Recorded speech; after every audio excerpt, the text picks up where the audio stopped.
Assalamualaikum warahmatullahi wabarakatuh. Hari ini adalah hari terakhir ya, hari terakhir kalian intensif USP.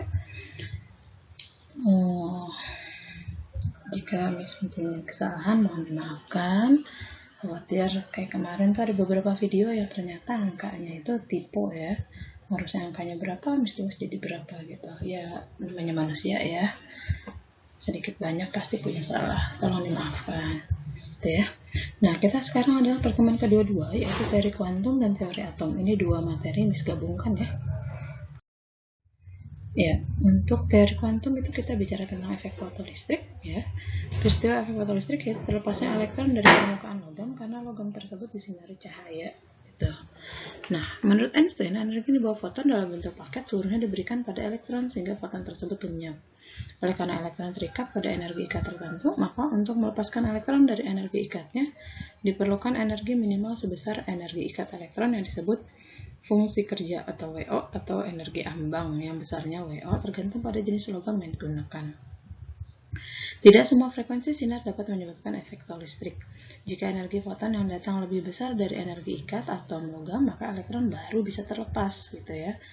Jadi frekuensi terkecil foton yang mampu membuat elektron lepas dari permukaan logam disebut frekuensi ambang atau F0. Saat H kali F lebih besar dari WO, maka galvanometer mendeteksi adanya arus listrik, tetapi EK-nya maksimum tidak tergantung dari intensitas yang diberikan. Ya. Hanya bergantung pada frekuensi yang datang, gitu ya.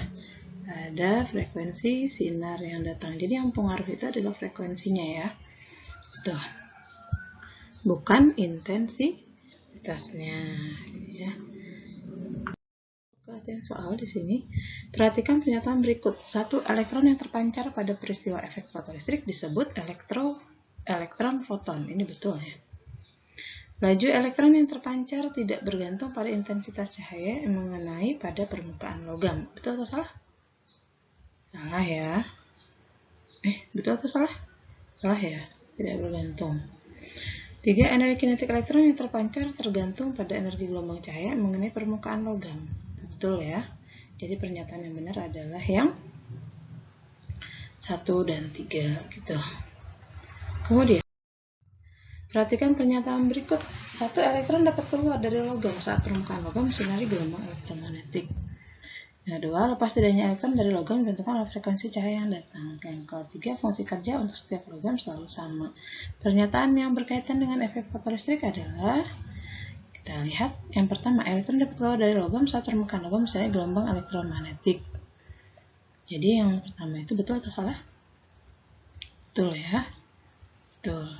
Kemudian lepas tidaknya elektron dari logam ditentukan oleh frekuensi cahaya yang datang. Lepas tidaknya elektron dari logam ditentukan oleh frekuensi ya, cahaya yang datang. Berarti betul ya.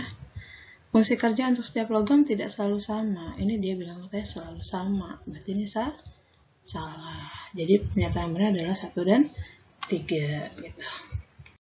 Kita masuk ke teori atom. Teori atom itu ada beberapa macam teori atom. Yang pertama adalah teori atom Dalton. Dalton ini dia masih sangat sederhana ya. Dia masih sangat sederhana bahwa atom adalah bagian paling kecil dari suatu zat. Paling kecil dan nggak bisa dibagi-bagi lagi, itu menurut Dalton.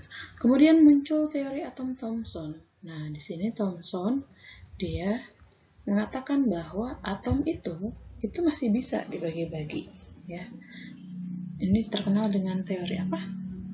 Platikismis ya. Platikismis. Ternyata dia menemukan bahwa di atom itu dia ada elektronnya tersebar merata di seluruh zat gitu. Terus dilanjutkan oleh teori atom Rutherford. Rutherford ini dia menyatakan tidak elektron itu tidak di seluruh permukaan dari suatu zat, tapi dia ada di pinggir. Yang ada di tengah siapa? Nih, elektron sudah di pinggir nih. Yang ada di tengah siapa? Yang ada di tengah adalah proton. Nih, sudah menemukan dia proton di sini. Terus disempurnakan lagi oleh Bohr. Bohr itu Dia mengatakan bahwa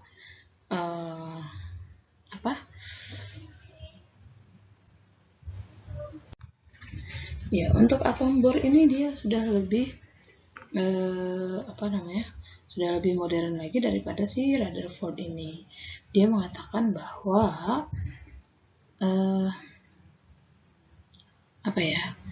atom Bohr ini bahwa energi itu sudah atom itu sudah mempunyai elektron-elektronnya itu sudah ada di kulit-kulitnya, tapi dia tidak bisa menjelaskan tentang spektrum atom hidrogen yang diskrit gitu. Kemudian yang kelima adalah teori kuantum atom atau teori modern. Nah, modern ini dia sudah mengenal tentang kulit-kulit atom. Jadi atom itu sudah bisa tereksitasi ataupun sudah bisa tertarik ke dalam gitu.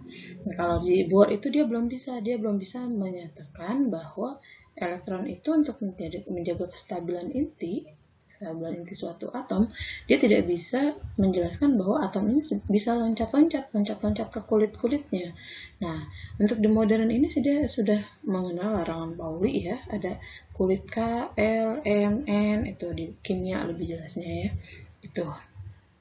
Kita ke sini. Nah, pernyataan teori atom berikut yang benar adalah yang pertama, atom berbentuk bola bermuatan positif dan elektron tertanam di dalamnya. Tersebar merata merupakan teori atom Dalton. Ini betul atau salah? Salah ya. Salah. Kenapa? Kalau Dalton itu kan masih yang sederhana. Ini bukan teori atom Dalton. Ini salah. Kemudian muatan positif berkumpul di tengah-tengah atom yang dinamakan inti atom merupakan teori atom Thomson.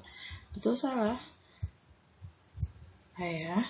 Dalam model atom Rutherford, elektron berputar melalui inti atom seperti planet-planet. Nah, ini Rutherford nih sudah menyatakan ini. Jadi ini benar gitu ya. Oke. Kita lanjutkan. Nah, ini dia. Dari pernyataan di atas yang merupakan teori atom Rutherford, yaitu 1 dan 3. Apa memang katanya? Elektron dalam inti seperti planet melalui matahari pada tata surya. Kemudian, massa atom terkonsentrasi pada inti atom. Itu ya. Ya. Sampai berjumpa, selamat menjalankan USP besok ya. Semoga kalian diberikan hasil yang terbaik. Kurang dan lebihnya, mohon maaf. Assalamualaikum warahmatullahi wabarakatuh.